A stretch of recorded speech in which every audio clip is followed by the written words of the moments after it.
Good morning. A couple things I want to share with you real quick. I received a couple questions in regards to choosing a branch. Choosing a branch is probably one of the most crucial and most important decisions you must get right when it comes to joining the military. It's not something you should rush in terms of your decision making. There's three questions that you should at least start with. Obviously, there's more, and then there's more in depth that you're able to go into in terms of researching different branches and your desired career field. But when it comes to choosing a branch, I quickly jotted down three things that you should probably just start with in terms of just considering a different branch. Number one, the nature of deployment, the nature of that given branch's deployments. Obviously, the Air Force is not known for its amazing hand-to-hand combat. No, no. A bit of anecdotal evidence I will point to when I was deployed in 2018. One thing I noticed that was just abnormal. It was different to observe, but the Army was doing PT every single morning, whereas the Air Force, we were just going to the defect to watch Sports Center. It was different. It's things like that, and obviously, not every deployment's equal. Certain locations, obviously, wisdom tells you the difference to discern difference between locations, between people, situations, decision making. And so, when you have a place like Afghanistan or Iraq, and you see the news how we're in the process of withdrawing from certain given locations, you still must consider the fact that certain branches are overrepresented in certain places. And so, for example, the Air Force deploys a lot to the Middle East, and of course, we're everywhere because air support, what have you, cargo planes, and delivering supplies and air support, all that. But in terms of what you should be worried about in the most general sense, because again, I'm giving this perspective to the more generalized audience, not so much one specific career field or one specific person, but in the most general sense, wisdom applies to everyone. And so when it comes to making a decision such as that, if you look at the more generalized information available in terms of deployments, because a lot of information is not going to be available to you, and it shouldn't be available to you until you actually experience a deployment, because of the nature and the purpose of a deployment. So when you're thinking about when you might deploy one day, depending on your career field, the most general answer in terms of how your deployment will go, let's say more specifically to the Air Force recruits, if you join the Air Force and you deploy, in the most general sense, in the most general of cases, you will be deploying to do your job. So if you're finance, like myself, you will deploy to do finance. If you're not doing finance, you might be an augmentee to security forces. Who knows? But there are other cases where you might be an OCN, other country national augmentee, essentially, to security forces or the CE squadron. But essentially, you just watch other people work, contractors of the localized population. But things like that. You're not infantry first. That's one major difference between the Air Force and the Army and the Marines. We don't have infantry. We have security forces. And then, of course, we have special operations and certain other career fields like PJs and combat controllers and TACP. But we don't have infantry, so we are not rifle first. We do have to qualify. We do have to know how to shoot a gun. We have to qualify to deploy, and also in a lot of cases to go overseas. And then I believe it's like once a year. I'm not sure exactly the rate. It's been a minute since I qualified, and that was right before I PCS'd. But yeah, the Air Force, they are not handing you a gun first. They're handing you a pencil first. In a lot of cases, here's a pencil. Do some fancy stuff with it. So yeah, that's really number one. You really want to consider the nature of the deployment of that given branch. If you join the Marines, you should know what to expect. Stop looking at the commercials. Stop looking at the commercials. The commercials are dope. Very talent. A ton of talent in regards to editing and putting out a certain message and a certain image of a Marine and who they are and what they embody and their mission statement. But you should actually talk to a Marine and talk to someone who's been deployed and who's actually served in that capacity for a certain amount of time. That's what you should look at in terms of, do I want that experience in terms of a deployment, or do I want the Navy experience of deployment where I could be in the bowels of a ship or a submarine? I could be on the water for months and stopping in different ports for a couple hours or 12 hours or a day or two. Just think about the nature of the deployment you want. Do you want air conditioned tent, or do you want to be practicing field exercises for 2 weeks? The Army has field training. I'm sure the Marines have it as well, where you go in the field and wherever that is, probably in the bush somewhere, and you do stuff.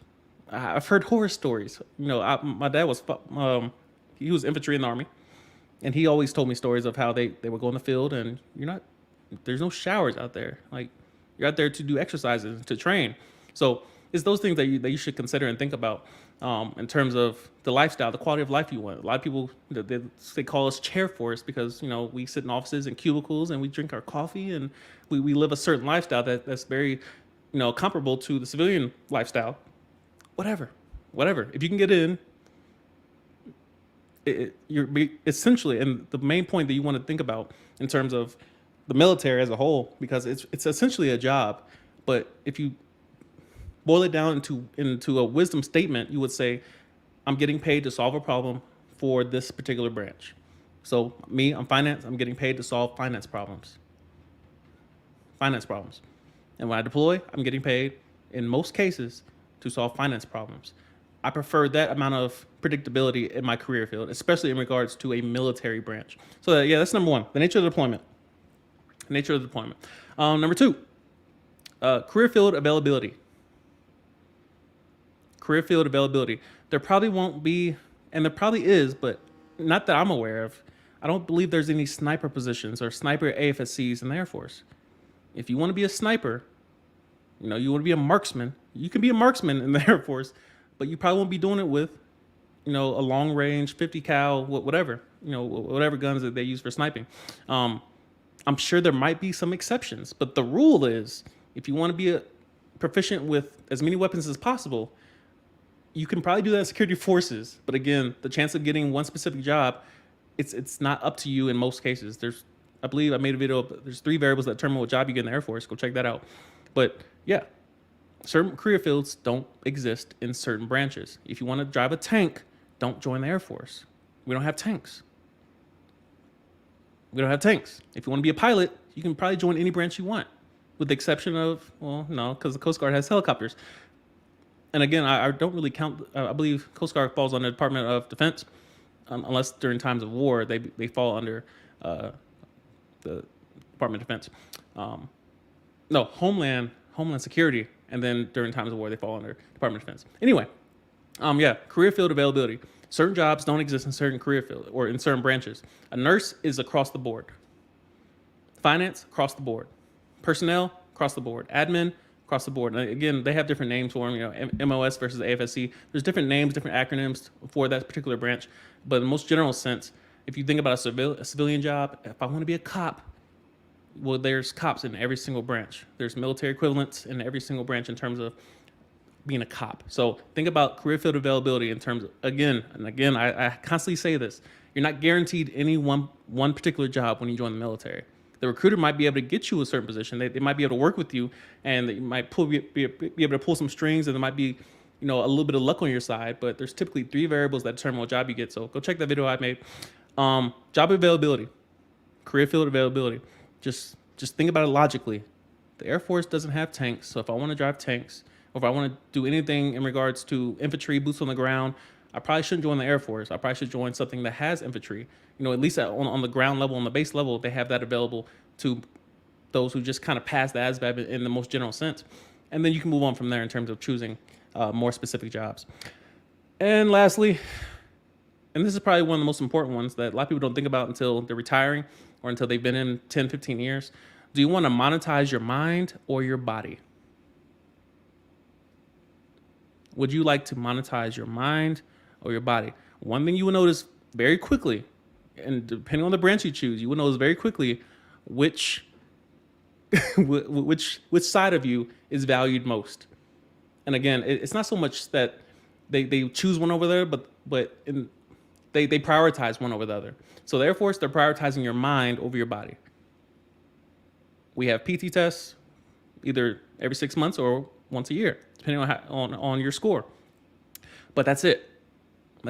We're not waking up at 2 a.m. to do pull-ups and bear walks and rucking up the side of the mountains. And no, because the Air Force prioritizes your mind first and then your body, because you should be fit. You must be fit. You can't be 300 pounds, trying to deploy. No, you're a liability. But yeah, prioritization of your mind over your body, you see that in the Air Force. Navy, it seems to be kind of balanced because, again, depending on your career field, you might be working on a boat or a sub, or you might be landlocked. You might be, working in a hospital. You might be, embedded with a Marine unit. Who knows? Who knows? But again, you can kind of see from a distance, just thinking logically. And I have videos on how to think rationally and think logically. Actually, start with the problem or start with the end result and reverse engineer it, or start with a problem and how to actually approach that problem from a rational standpoint. I have videos on that, so definitely check that out if you're interested.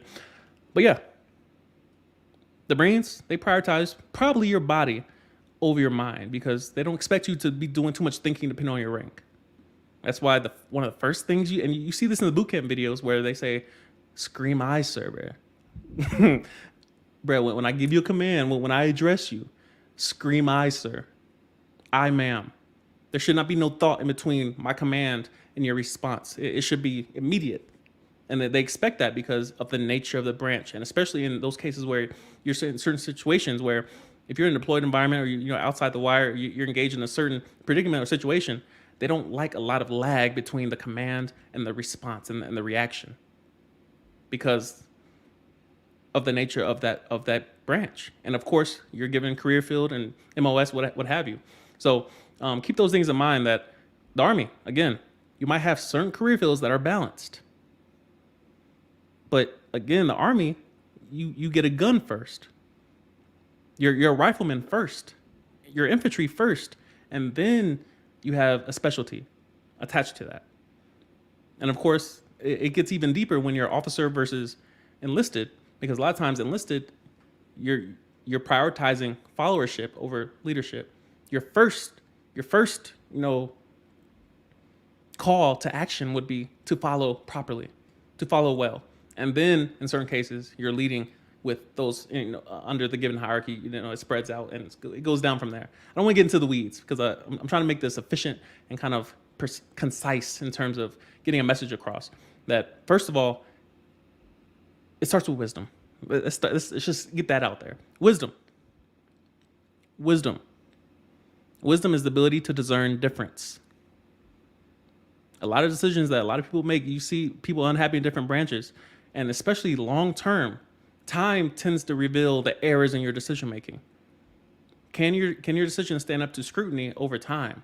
I'm not saying you'll be perfect. I've made a ton of mistakes in my life where I regret a lot of things that I should have done that better. I should have asked more questions. I should have sought wisdom out. I should have sought mentorship out. But again, time will tell whether or not your decisions are quality, whether or not you rushed, whether or not you asked enough questions, whether you did your research or not. And choosing a branch, it's imperative you get that right. A lot of us are coming from the civilian world and we're simply trying to leverage, the military benefits in terms of getting education or health benefits or just getting a steady paycheck. And we're not trying to go climb a mountain and snipe, the next world terrorist. Some people are just not built for that. Not everyone's built for special forces. Most people are not built for special forces, special operations. It's a select few, and even those people get weeded out for typically the one or two that actually make it through training. You have the Green Berets, you have the Delta Force rather, SEAL Team 6. Those are elite classes of humans that everyone should not be in that group. So the same thing applies to branches. Not everyone is built to be a Marine. I'm claustrophobic. I probably could overcome it, but I don't want to. I don't want to be stuck in the bowels of a ship hearing an engine roar for 6 months, for 3 months, for a month. Just all you hear is just this engine just going, and then you just, no. I prefer the Air Force lifestyle. Of course, it's not the easiest branch to get into. A lot of people, they're upset with the fact that it's not the easiest branch to get into. Shout out to everybody that's joined me this morning. Who we got in here? Venom Voids. Shipping out June 3rd. I see you. IT. I see you, bro.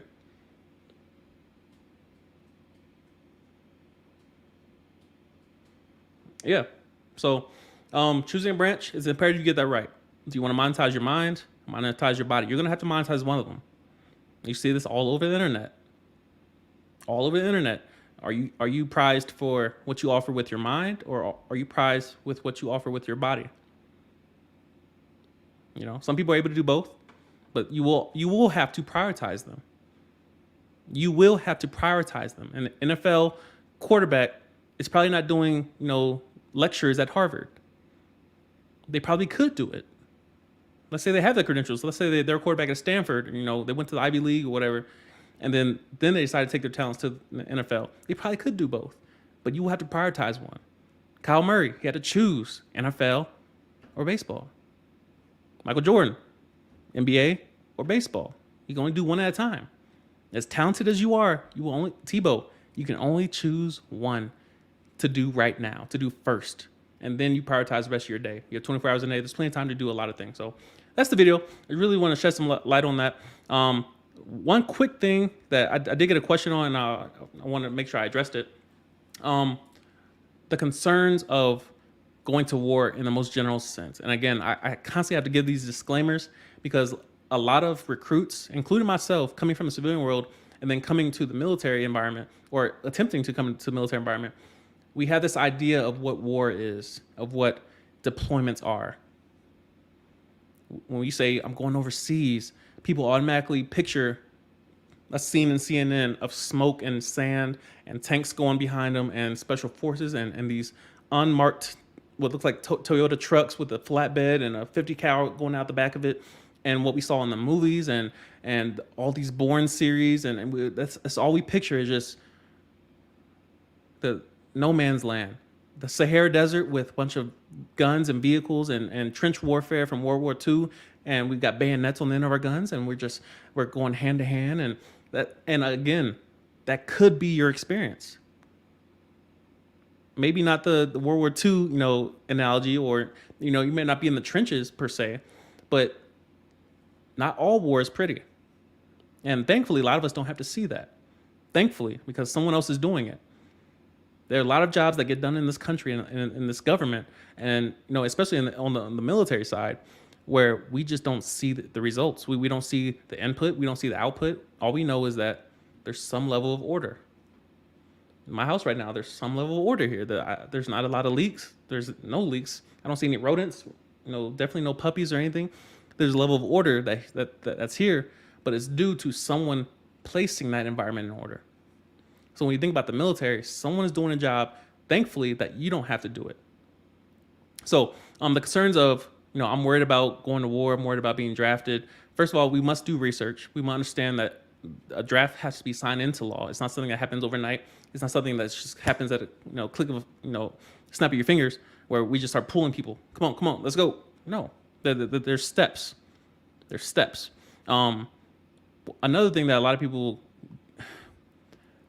it simply comes down to misunderstanding. It comes down to a level of ignorance. It comes down to simply not having all the variables available to you.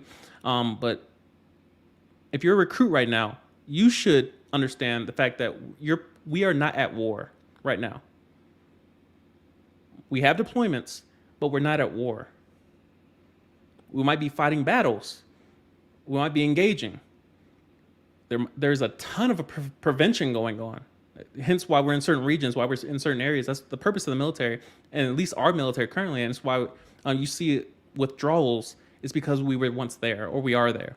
Prevention is what keeps us from getting to war. That's why, like, if we're in North Korea, or if we're in the Middle East, if you look at the neighboring countries or the neighboring regions, you understand why we're there. Being in Alaska, now I understand why I was stationed, or why the military, why the Air Force and the Army and the Coast Guard are in certain areas. Why the Coast Guard is always on the water. You understand why we're in certain places. Just understanding prevention versus, all right, we're actually at war.